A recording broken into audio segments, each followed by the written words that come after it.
Subrano manichin kapang sirango Subrano lobichin kapang tong thogo Chini subrayong kaito Kaplay ni kaplay Chini subrayong kaito Lobzang mantong the Subrano manichin kapang sirango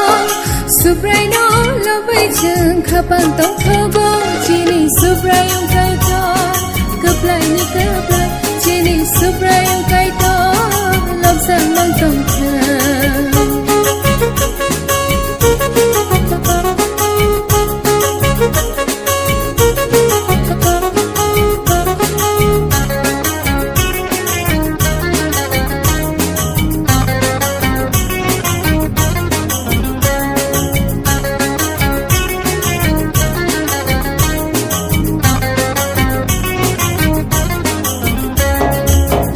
Sumsok hanyani bosi piyona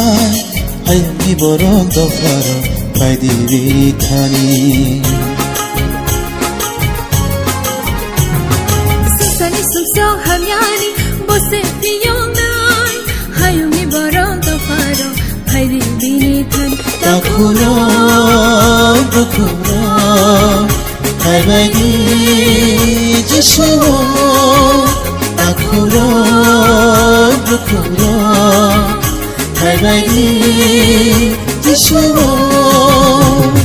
Subraji shona narim tongo Subraji shona narim tongo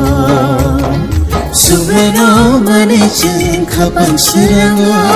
Subrano lobichin kapang tong thogo Chini subrayong kaito Kaplay ni kaplay Chini subrayong kaito Lobzang mantong the Subrano manichin kapang sirango Subrano lobichin kapang tong thogo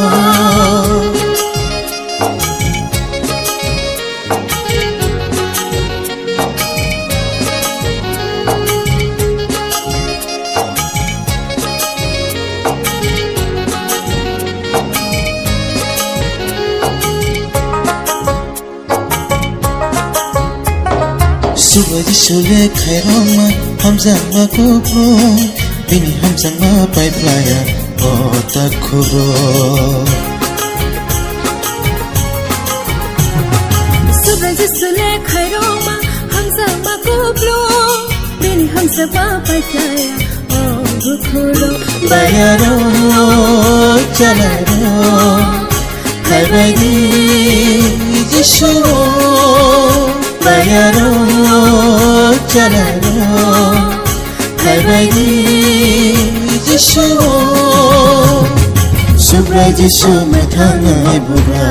Subray jishu me thangai bugra Subrano manichin kapang sirango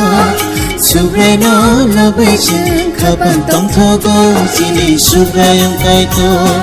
Kaplay ni kaplay Chini subrayong kaito